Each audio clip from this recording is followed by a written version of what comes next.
Five Nights at Freddy's Security Breach is an awful game. It's awful. We're going to ignore every glitch in the game, every bug, its terrible performance and optimization issues. Even with those faults aside, Security Breach is truly among the worst major releases I have played in recent memory. Many of the design decisions feel so brutally and unnecessarily punishing, it borders on cruelty. Closing. Oh my god, no! No! Oh my god! Or oh my god, I was right there! The Pizzaplex.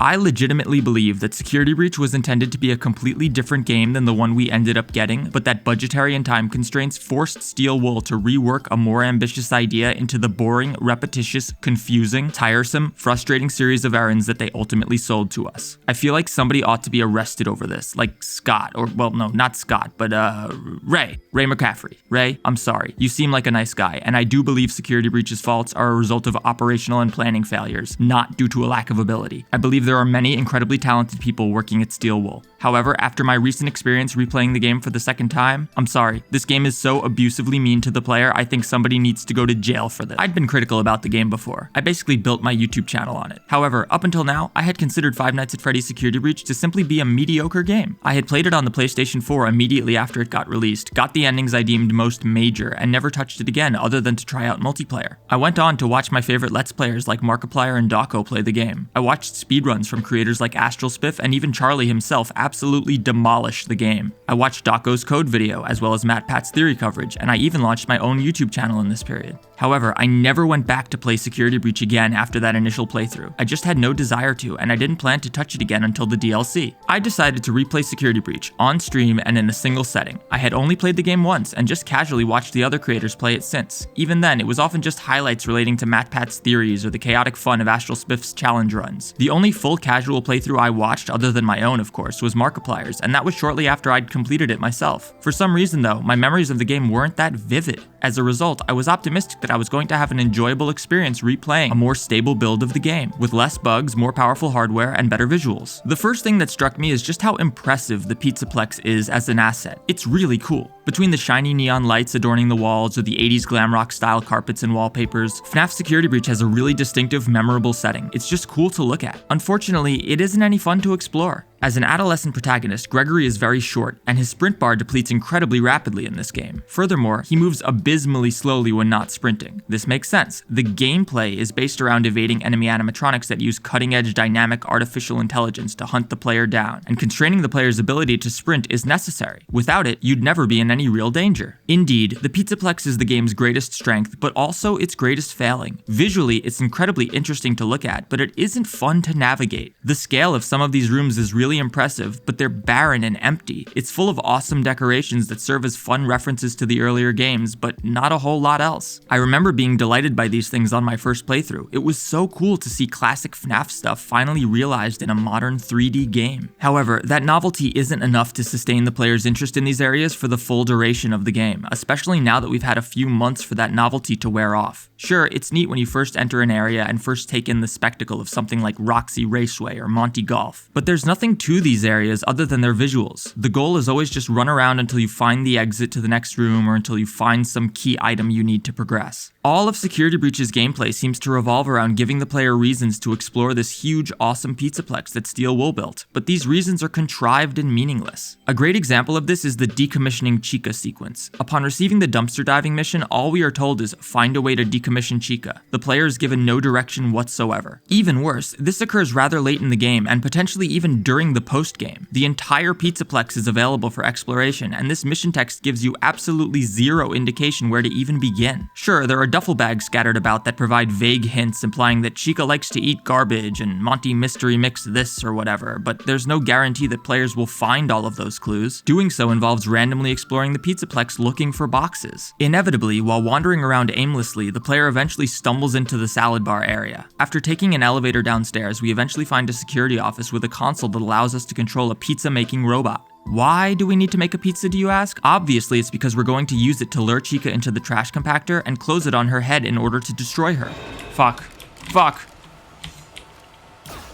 What, that wasn't obvious? Isn't that normally the reason one makes a pizza? Naturally, we make this pizza in the kitchen, the same kitchen with the trash compactor we need to lure Chica into. However, upon finishing the pizza, we are told that to ensure a safe and timely delivery, our cutting-edge pizza tracker allows you to deliver the pizza to your own home or residence. Oh cool, so now I'm gonna navigate this robot back to Gregory and hand him the pizza, right? Oh, that was weird. The game just sent me back to the security office. What was that self-delivery thing about? Maybe the implication is that the robot delivered the pizza to Gregory off screen and now it's in my inventory? Nope. It turns out that upon completing this action, the Monty Mystery Mix is delivered to Bonnie Bowl, which is quite far from the current location. Why was it delivered to Bonnie Bowl? I'm not sure. The robot was standing in the kitchen holding the pizza when Chica attacked, and somehow we're supposed to grasp that our next goal is to retrieve the Monty Mystery Mix from Bonnie Bowl. What? So you schlep all the way up to Bonnie Bowl only to have a robot block your path. Turns out you need some other shit to enter there. So you aimlessly wander around the Pizzaplex trying to progress until you eventually check out Phaser Blast. You go through a terrible, boring minigame that ironically is somehow still the most fun part of Security Breach, and upon completing it, you get a pass that allows you to enter Bonnie Bowl. You go all the way back to Bonnie Bowl, you wander around until you find the Monty Mystery Mix, you go back downstairs to the salad bar, back to the elevator, back down to the kitchen. After desperately trying to place the mystery mix in the oven, which requires you stare at a very specific region of pixels in order for the prompt to appear, you press the button and nope, you need to activate a generator first. Why? Fuck you, that's why. You spend more time wandering around aimlessly for a while until you eventually find the generator. You turn it on, head back to the button, and nope, you've got to replace the mystery mix first. Ugh, alright, finally you hit the button and witness one of the best cutscenes in all of Security Breach. Oh yeah, Gregory.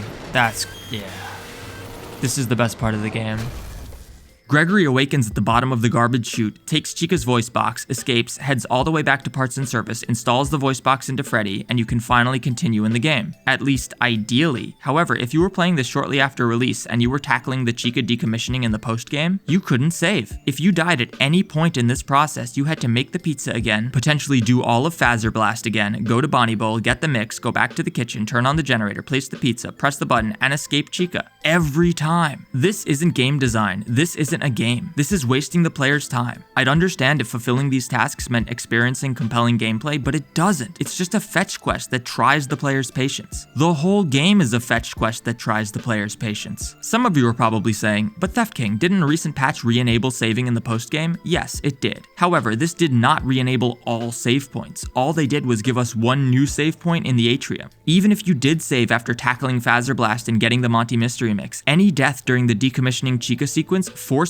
you to respawn at the atrium, go back to the salad bar, take the loading screen disguised as an elevator down to the kitchen, turn on the generator, place the Monty Mystery Mix, and press the button, all just to get another attempt at the sequence with Chica in the cave. This is terrible game design. It just isn't fun. Steel Wool recognized how brutally punishing and cruel the endgame of Security Breach was. It's why they added the atrium save point in the first place. It's why the game autosaves upon initiating the Afton ending. The Steel Wool team understood that it was just too absurd to make the player go through the entire post-game sequence again simply because they died on their first attempt at the Afton fight. Yet there are numerous instances just like this that still remain in the game. When playing through normally, these are okay. There are save points in Roxy Raceway right before the Monty fight and even right after you fall into the trash compactor. However, these are disabled during the post-game, and it really highlights how unacceptable the game's design is. It needs more autosaves. Steel Wool understands this. There's already one at the start of the sequence before Afton. So why is it that when I die during the Chica segment, I have to respawn all the way back at the atrium, run all the way back, do all that bullshit? Why? Just give us a goddamn autosave at the start of the Chica sequence. It's a point of no return. We can't go back and save after we fall in. Don't punish us and make us replay a bunch of nonsense simply because we didn't figure out this annoying backtracking puzzle the very first time. The same goes for the Monty fight. Sure, there's a save point right before the trigger that starts the sequence, but there's nothing telegraphing that to the player. You see a catwalk. It's the only place to go. You jump down onto it. Boom! Boss fight. Oh, you didn't stop and look behind you to notice the save point right before that fight? Idiot. Isn't it obvious that this catwalk is going to trigger a boss fight? Should've looked around. Now you need to replay 45 minutes of crap to get back to this point and try again. There's just no way this type of problem wouldn't come out in proper playtesting. Nearly every player ran into at least one frustrating situation where they lost progress, and Steel Wool should have realized that this was unacceptable. It makes me more convinced that they playtested the game themselves rather than hiring a peripheral QA testing team. Because they developed the game, these things weren't obvious to them, and they neglected to realize that casual players weren't going to know where all these risky scripted sequences begin. Just put in some more fucking autosaves, Steel Wool, my gosh. As I said from the start, the Pizzaplex is a very impressive asset, and the Steel Wool guys definitely spent a lot of time on it. In DAWKO'S interview with the devs Ray and Jason, they explained that,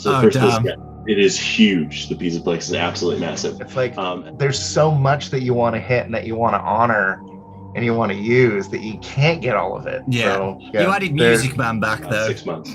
And when I joined, it took 2 full days for the team to take me through the entire Pizzaplex. 2 full days. Oh my God. I was astounded because this is an indie game studio. We are a small team. This is just a few dozen people. We only had like 12 people when we started. Yeah. These are really fair points to make. The Pizzaplex is indeed an incredibly impressive setting, especially considering Steel Wool is, as Ray said, an indie studio with tight constraints on their resources. However, listening to this again, I do feel like this demonstrates the biggest flaw in Five Nights at Freddy's Security Breach. The Pizzaplex is the game. It feels like Steel Wool devoted far too much time to the Pizzaplex itself, and as the game drew nearer and nearer to release, they recognized that the location was really the only interesting, compelling thing that they had built. Every mission in the game is just an excuse to get the player to wander around and explore all these neat locations that they made. Bonnie Bowl is a great example. They obviously spent a lot of time modeling this bowling alley and figuring out the lore and how it fits into the whole Pizzaplex ecosystem and everything. Yet in the final game, it serves no purpose. You have to go there to pick up the mystery mix to decommission Chica, and that's it. They could have hidden the mystery mix elsewhere in the Pizzaplex, removed Bonnie Bowl entirely, and the game wouldn't be fundamentally different at all. However, they spent time and money building that bowling alley, and god damn it, they were gonna figure out a way to derive more play hours from it. Nearly all of the areas in Security Breach are interchangeable. As long as you can access the area when you need to, you are constantly given the thinnest of explanations for why you must traverse the Pizzaplex. And doing so just isn't fun. If anything, it's a chore. I can imagine the Steel Wool team walking Ray through the Pizzaplex for 2 full days. I can imagine them getting to DJ Music Man's arcade and being like, now here on the 3rd floor is the VIP area. There are fancier tables, velvet ropes, and we've added these really neat luxury padded karaoke rooms. Like normal clubs, the VIP section is above the others, so wealthier Fazbear patrons can look down on the poor plebeians below them. Meanwhile, in actual gameplay, you see those karaoke rooms out of the corner of your eye for a half second as you run to and from the security office. That's it. They contribute nothing to the gameplay, and if anything, they made the area more difficult to navigate. This is where Security Breach's budget went, designing the Pizzaplex. They definitely did spend a lot of time and put a lot of thought into these locations. However, they should have been designing locations to serve the gameplay, not the other way around. You could set a game like Security Breach anywhere. You just make a big location, then require the player to run around and find stuff so that they can unlock more of the area and find more stuff and run around more. There's no cohesion between the setting of the game and the gameplay. They just slapped a scavenger hunt atop the Pizzaplex and called it a game. And Security Breach suffers tremendously as a result. Gregory is really short, which makes the already huge Pizzaplex even larger. The sprint lasts a pathetically short amount of time, so you're constantly just holding forward, waiting until you finally reach the place you're going. This would be tedious enough as a pure walking simulator, but it's made even worse by the fact that they littered the Pizzaplex with security bots to try and force the player to navigate these areas even more slowly. The game is so boring and the traversal is so frustrating. By the time you get a few hours in, nobody is playing the game carefully anymore. The enemy animatronics are dumb and inconsistent, and sneaking around just isn't worth it. When sneaking, you're just as likely to be caught as if you ran past everything, yet while sneaking, it makes everything take 4 times longer. Thus, most players will eventually resign themselves to simply running past all the enemies. The security bots also take away from the good parts of the Pizzaplex, actually exploring. Some of the most visually interesting areas are littered with security bots, necessitating that the player focus on dodging their preset paths rather than taking in the spectacle of their surroundings. Finally, it really doesn't help that the Pizzaplex is incredibly difficult to navigate. Most of the areas look the same, the map and the cameras are disorienting and useless, and the geometry is inconsistent. The game teaches the player rules of its navigation only to break them moments later. For example, both Roxy Raceway and Fazerblast have big signs in front of them on the 1st floor. To enter Fazerblast, one naturally walks past the giant sign, through the door, and into the area. Thus, one would assume that to enter Roxy Raceway, they would do the same thing, walk past the big sign and into the door behind it, right?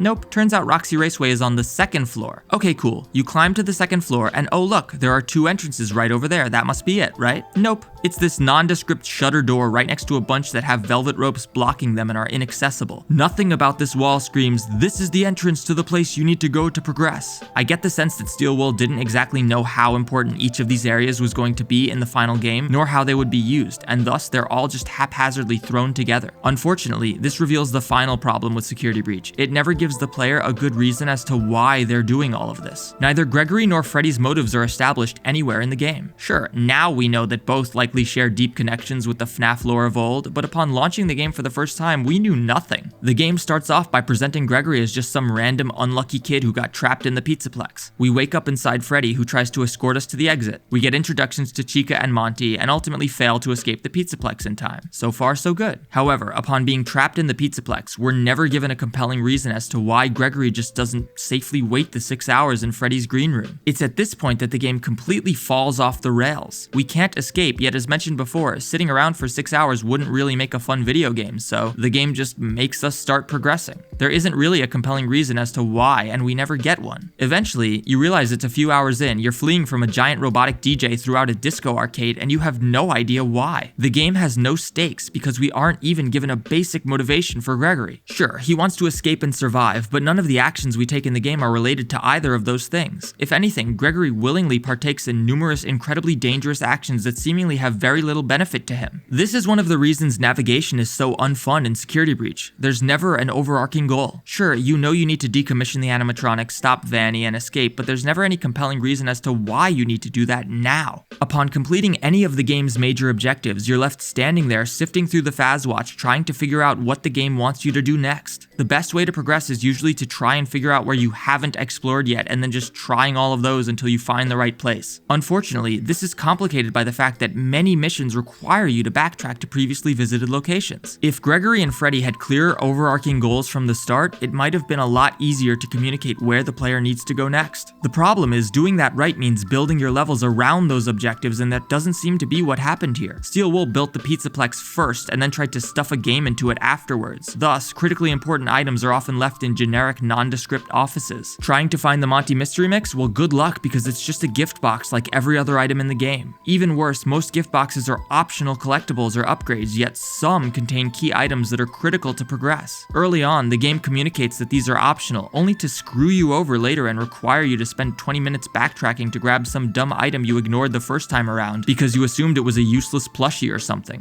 Replaying Security Breach, I was phenomenally disappointed with the overall design of the game. I think a lot of us were somewhat blinded by the novelty of seeing classic FNAF characters finally realized in an immersive, fully 3D game. We were able to ignore a lot of the game's faults because it was just so fun and exciting to finally be playing Five Nights at Freddy's Security Breach. However, I had a way less enjoyable experience with the game the second time around. That novelty has worn off, and all that remains is an incredibly cool Pizzaplex that is devoid of any meaningful gameplay whatsoever. While the game is still jank as hell, most of the worst bugs and exploits have been ironed out, which is nice. Unfortunately, with them out of the way, it only becomes more obvious how pathetically shallow this game is. It just isn't fun, and I think this was a project planning failure more than anything else. You have to design your levels to fit your game. If you design levels and then design a game around it, it's not gonna work. Ray, I'm sorry, but jail for everyone. Thanks for watching.